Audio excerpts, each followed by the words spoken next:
Hello everyone, आज हम ले रहे हैं क्लास 11 के चैप्टर सदिश से एक महत्वपूर्ण सवाल है समांतर चतुर्भुज का नियम। इसमें हम दो सदिश लेंगे और उनका परिणामी सदिश यानी कि दोनों सदिशों को जोड़ा जाए तो उनका परिणामी क्या आएगा, उसका उत्तर क्या आएगा, a + b क्या आएगा। देखते हैं। तो हमारे पास दो सदिश है। ये जो समांतर चतुर्भुज का नियम है किसके लिए काम आता है? समांतर चतुर्भुज का नियम आता है दो सदिशों के योग के लिए।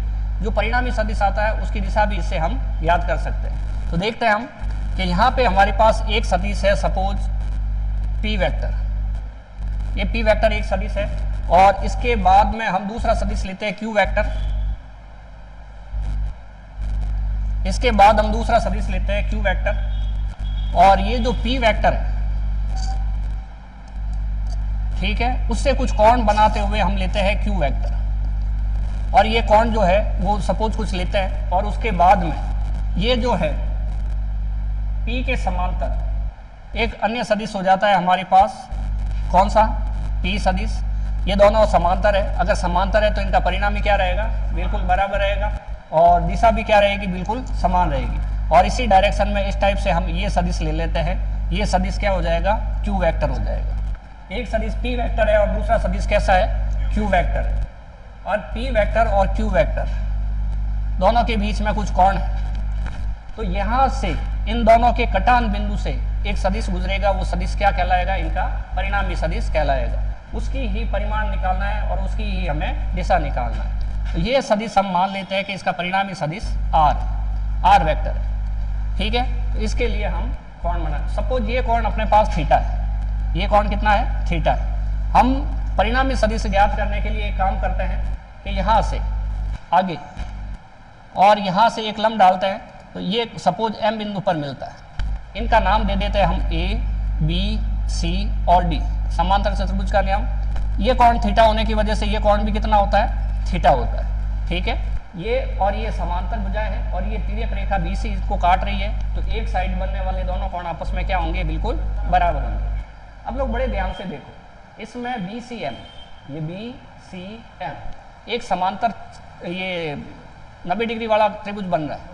ठीक है, अगर एक 90 डिग्री वाला समकोण त्रिभुज बन रहा है तो इसमें हम पाइथागोरस प्रमेय लगा सकते हैं। ठीक है, तो दूसरा त्रिभुज हमारे पास क्या बन रहा है? AMC। सोच के देखो कि अगर हमारे पास AM आ जाता है और CM आ जाता है तो हम R की वैल्यू नहीं निकाल सकते क्या? सुनो देखो, r² बराबर AM का स्क्वायर आधा r² प्लस लंब स्क्वायर। तो हमें क्या करना है? यहाँ से A से B तक तो P दिया हुआ है, ये वैल्यू हमें पता नहीं है। कहाँ से कहाँ तक? B से M। तो यहाँ से यहाँ तक की वैल्यू कितनी हो गई? P के बराबर। यहाँ से यहाँ तक की आगे की पता नहीं। अब पता नहीं है तो ये मालूम कर लेंगे। और ये वैल्यू कितनी हो गई वो भी हमें पता नहीं है, तो इसको भी हम क्या कर लेंगे? मालूम कर लेंगे और यहाँ पे लिख देंगे। क्या समझ में आया? A और B दो सदिश है। हमें क्या करना है? इनका परिणामी सदिश निकालना है। ये समांतर त्रिभुज की दो आसन भुजाओं द्वारा निरूपित है। कौन? A और B। तो इनके कटान बिंदु से गुजरने वाला जो विकर्ण होता है, इनका कटान बिंदु ये रहा A, ये पीछे आके यही कट रहे हैं। इनके कटान बिंदु से जो विकर्ण प्राप्त होता है वो विकर्ण इनका परिणामी सदिश होता है। यही समांतर चतुर्भुज का नियम है। अब r का मान निकालने के लिए हम त्रिभुज AMC में BM और ये निकालने वाले हैं। और ये अगर निकालेंगे तो हमारे पास क्या रहेगा कि त्रिभुज कौन सा ले हुआ है? BMC लेते हैं। ठीक है, या फिर त्रिभुज ACM लेते हैं। तो त्रिभुज AC में पाइथागोरस प्रमेय से, पाइथागोरस प्रमेय से क्या हो जाएगा? कर्ण स्क्वायर बराबर लंब स्क्वायर प्लस आधार स्क्वायर। ठीक है, यह आधार स्क्वायर प्लस लंब स्क्वायर एक ही बात है। कर्ण हो गया हमारे पास AC का होल स्क्वायर, लंब कितना है? CM का होल स्क्वायर प्लस AM का होल स्क्वायर। सही है, वहां तक जाना है। अब इसके अंदर हम करते हैं AC का स्क्वायर। इसको तो हम R लिख सकते हैं क्या? इसको हम क्या कर सकते हैं? R लिख सकते हैं। तो हमने R² लिख दिया, मैग्नीट्यूड लिया, दिशा लेने की जरूरत नहीं है, संख्यात्मक मान है। CM कितना है? CM ही है प्लस AM कितना है? AM बराबर AB प्लस BM। चेक करो सही है क्या? ठीक है ना? है ना भाई? हमें A से M तक जाना है तो AB प्लस BM। अभी हमें BM की वैल्यू पता नहीं है और CM की वैल्यू पता नहीं, ये दोनों निकाल लेते हैं और रख देते हैं। ये हो गया हमारे पास मान लो समीकरण नंबर 1 है। अब त्रिभुज लेते हैं। त्रिभुज कौन सा लेते हैं? त्रिभुज BMC में। BMC त्रिभुज को यहां बना लेते हैं अलग से, इस टाइप से दिख रहा है ये। यहां पे कौन कितना है? B, M और C। कौन है यहाँ पे? थीटा। यहाँ पे बोलो कुछ नहीं, 90 डिग्री है। और ये दिया हुआ हमें Q, ये आधार हो गया और ये लंब हो गया। ठीक है, अब बोलो हम निकालना चाहते हैं आधार, तो आधार किस फॉर्मूले में आता है? साइन में या कॉस में? कॉस में। तो फिर हम ये फॉर्मूला लगा देंगे। अगर हमें ये निकालना है CM यानी कि लंब निकालना है, लंब किसके फॉर्मूले में आता है? साइन के फॉर्मूले में, तो साइन लगा देंगे। तो बोलो पहले क्या निकालें? आधार निकालें। ये आधार बटा कर्ण बराबर क्या हो जाएगा? Cos theta. आधार बराबर क्या हो जाएगा? कर्ण कॉस थीटा। वज्र गुणा कर दिया। बोलो आधार कितना है? BM है, ये लिखा हमने BM बराबर कर्ण कितना है? BC। BC को हम क्यों लिख सकते हैं? कॉस थीटा कर दिया। क्या इस त्रिभुज में साइन निकाला जा सकता है? बोलो क्या आएगा? साइन का फॉर्मूला क्या है? लंब बटा कर्ण। तो लंब ये रहा CM, कर्ण ये रहा Q। करते हैं पुनः। त्रिभुज का नाम बोलो। BCM या BMC। क्या लिखा था पहले? BMC लिखा था। BMC में कुछ भी लिखो, कोई फर्क नहीं पड़ेगा, कोई दिक्कत नहीं, नाम तीनों आ जाने चाहिए। बोलो लंब बटा कर्ण बराबर बोलो साइन थीटा। लंब बराबर कर्ण साइन थीटा। ठीक है, और कर्ण बोलो नहीं, लंब कितना है यहाँ पे इसमें? CM। ठीक है, और कर्ण कितना है? Q। तो हम लिखे यहाँ पे CM is equal to Q sine theta. Okay, तो यहाँ पे हमारे पास BM का मान आ गया जो यहाँ रख देंगे, CM का मान आ गया जो यहाँ रख देंगे। चलो रखते हैं। तो बताओ R स्क्वायर बराबर CM स्क्वायर, वापस लिए लिखते हैं R स्क्वायर बराबर CM का स्क्वायर। ठीक है, प्लस वही लाइन वापस लिख रहे हैं एक बार, और कुछ नहीं, नया नहीं कर रहे हैं। AB plus BM, AB plus BM का होल स्क्वायर। ठीक है क्या? चलो फिर R स्क्वायर बराबर CM की वैल्यू कितनी? ये लिखी हुई Q साइन थीटा का होल स्क्वायर, प्लस बोलो AB कितना है? AB ये रहा P के बराबर, मैग्नीट्यूड लेंगे P प्लस, और BM कितना है? Q cos theta. तो हम यहाँ लिख देंगे Q cos थीटा, इसका होल स्क्वायर। सही है, होल स्क्वायर खोलना आता है। A प्लस B का होल स्क्वायर बराबर A square plus B square plus 2AB। ठीक है, तो बिल्कुल यही फॉर्मूला लगाएंगे। देखो R स्क्वायर, इसका होल स्क्वायर तो Q स्क्वायर और साइन स्क्वायर थीटा। ठीक है, प्लस A स्क्वायर यानी कि P का स्क्वायर, B स्क्वायर यानी कि Q square cos square theta, plus 2PQ cos theta. ठीक है कि नहीं? तो R स्क्वायर बराबर, अभी हम क्या काम करते हैं कि P स्क्वायर को P स्क्वायर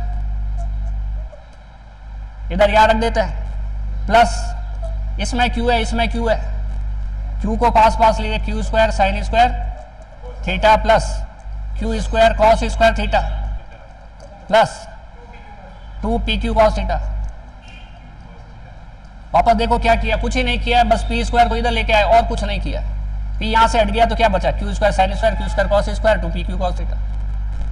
अब ऐसा करने से क्या हुआ? साइन और cos पास पास आ गए और Q को कॉमन ले सकते हैं। ठीक है, तो लेते हैं Q को कॉमन। तो बोलो क्या बनेगा? R स्क्वायर बराबर P square plus Q square plus sine square theta plus cos square theta plus 2PQ cos theta. क्या ये ठीक है? कॉमन ले लिया क्या? Q square. तो ये हो गया हमारे पास R स्क्वायर बराबर P square plus Q square, ये 1 हो गया, प्लस 2PQ cos थीटा। सही है। अब उसके बाद क्या करें? वर्गमूल। वर्गमूल लिया तो हमारे पास R बराबर बचा root of P square plus Q square plus 2pq cos theta. तो ये हमारे पास एक फॉर्मूला आ गया किसका, परिणामी सदिश का परिमाण क्या होगा, रिजल्टेंट मैग्नीट्यूड, संख्यात्मक मान क्या होगा, ये आ गया। सही है कि नहीं। अब हम इसके अलग अलग केस कर सकते हैं। यह परिणामी सदिश का परिमाण है, परिणामी सदिश है आर वेक्टर, उसका परिमाण है आर, परिमाण मतलब संख्यात्मक मान, और वो है ये केस फर्स्ट।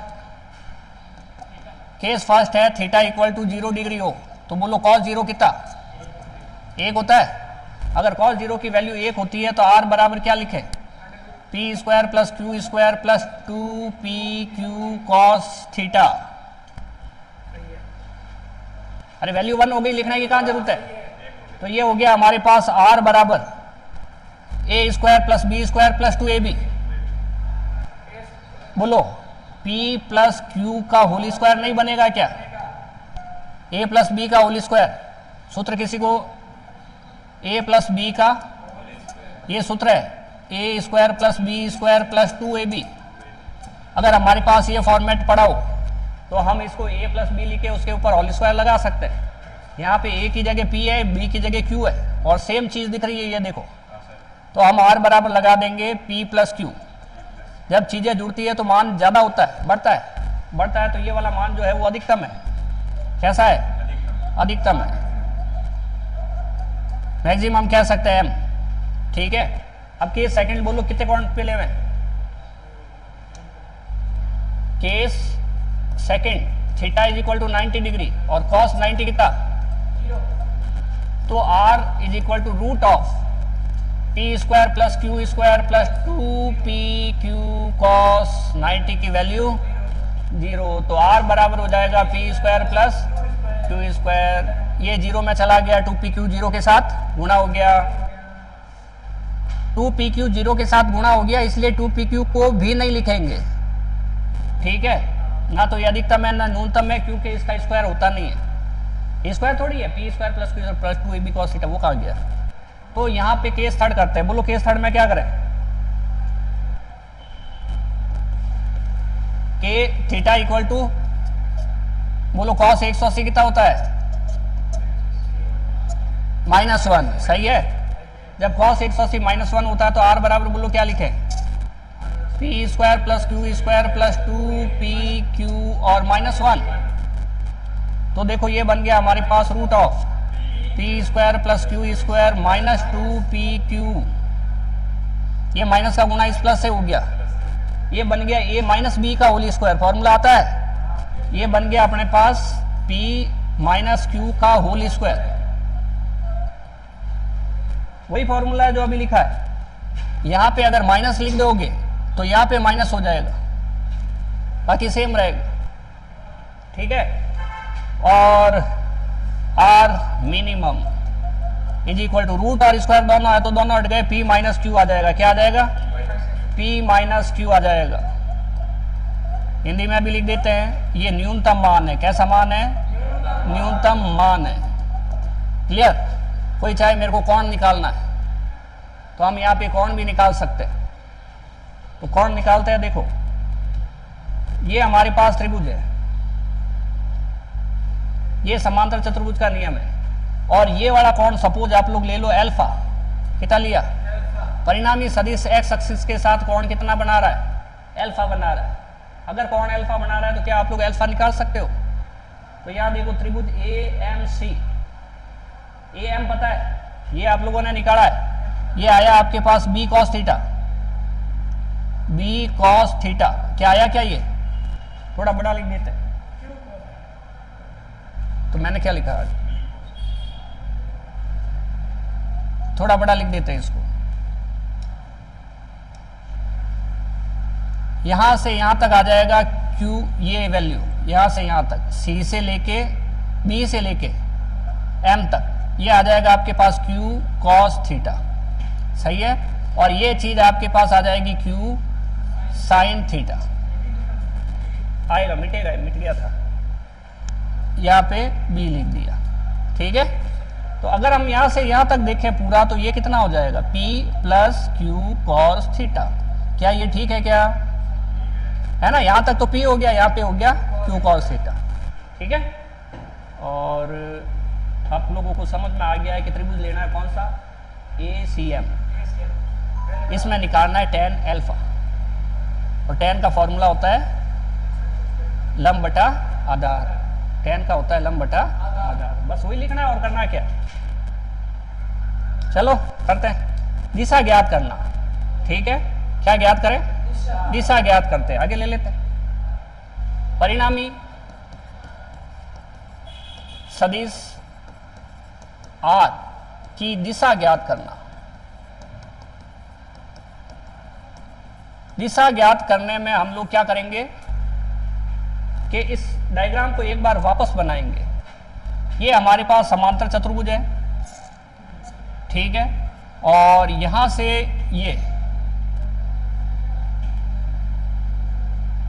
ये P वेक्टर है और ये Q वेक्टर है, ये भी P वेक्टर है, ये Q वेक्टर है और ये Q वेक्टर है, और ये जो है उसका परिणामी सदिश R है, और हमें पता है इसका जो एंगल है वो क्या है, अल्फा है। अगर ये एंगल अल्फा है और ये एंगल हमारे पास थीटा है, ठीक है, तो हमने इसको आगे बढ़ाया था और इसको नीचे लिया था, इसका नाम M रखा था, नाम था ABCD और इसका नाम हमने M दिया था। ठीक है, ये कोण थीटा है, ये कोण 90 डिग्री है, ये हमारे Q साइन थीटा आया था और ये आया था Q कॉस थीटा। तो ये पूरी जो वैल्यू हो गई P plus Q cos theta. ये डायग्राम वापस बना लिया तो यहाँ का यही समझने में थोड़ी आसानी रहेगी। ठीक है, तो अभी बोलो बोलो त्रिभुज कौन सा, ACM। ACM त्रिभुज ये देखो, ये रहा, जिसमें ये अल्फा है, ये Q साइन थीटा है, ये C है, ये M है और ये A है और ये P plus Q cos theta है। क्या ये डायग्राम, ये ट्रायंगल दिख रहा है उसमें, सेम ये ट्रायंगल AMC। ठीक है, अब इसमें क्या करें, tan अल्फा निकालें। tan अल्फा का फॉर्मूला क्या हो जाएगा, लंब बटा आधार। तो ये है अपने पास tan alpha is equal to, लंब बोलो AMC, जो कोण है उसके सामने वाली भुजा क्या होगी, और जो ये बाकी है वो क्या होगा, आधार, और ये 90 के सामने वाला क्या होगा, कर्ण होगा, उसकी जरूरत नहीं है। तो लंब बोलो क्या है, CM, आधार बोलो AM। तो tan अल्फा क्या रहा हमारे पास, CM की जगह लिख सकते हैं Q साइन थीटा, और ये M की जगह P plus Q cos theta. Okay, अब ये फॉर्मूला आ गया हमारे पास, लेकिन दिशा जो होती है वो कौन होती है, और ये आया किसका, tan का। ये फॉर्मूला बिल्कुल ओके है, कोई प्रॉब्लम नहीं है। और अगर हम अल्फा निकालना चाहें तो ध्यान से देखना, इस tan को हम इधर लिखते हैं, घात में लगाते हैं -1 और इसको कहते हैं इनवर्स। क्या कहते हैं, इनवर्स, उल्टा, प्रतिलोम। ठीक है, तो ये हो गया। अभी बाकी जो है वो वैसा Q sine theta upon P plus Q cos theta. अब इसमें आप लोगों को अलग अलग केस चाहिए, तो थीटा बराबर 0 डिग्री 90 डिग्री ऐसा कर सकते हो। आप लोगों को पता है कि साइन 0 इज इक्वल टू 0 होता है, कॉस 0 इज इक्वल टू 1 होता है। साइन 90 कितना होता है 1 और कॉस 90 कितना होता है 0। ये किसी भी तरह का केस आए ये मान अपने को याद होने जरूरी है। ठीक है, और बोलो फटाफट। नहीं, इसी में साइन 180 कितना होता है 0 होता है, और कॉस 180 कितना होता है -1 होता है। अगर इन चीज़ों को साथ में लिखते हैं तो पता चलता है जो साइन 0 है वही साइन 180 है, जो कॉस 0 है वही कॉस 180 है, बस चिन्ह उल्टा है। ठीक है, साइन 0 है वही कॉस 90 है, और जो कॉस 0 है वही साइन 90।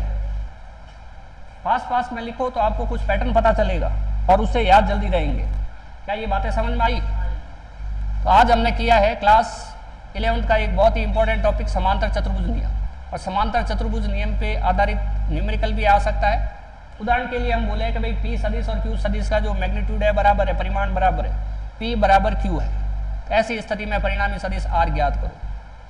ठीक है, तो कर सकते हैं, या फिर कोई कोण दे देवे 60 डिग्री, 120 डिग्री, 90 डिग्री, उसके ऊपर हमें परिणामी सदिश आर का मान दे दे, निकालना पड़ सकता है, और पी और क्यू की वैल्यू डी वी होती है।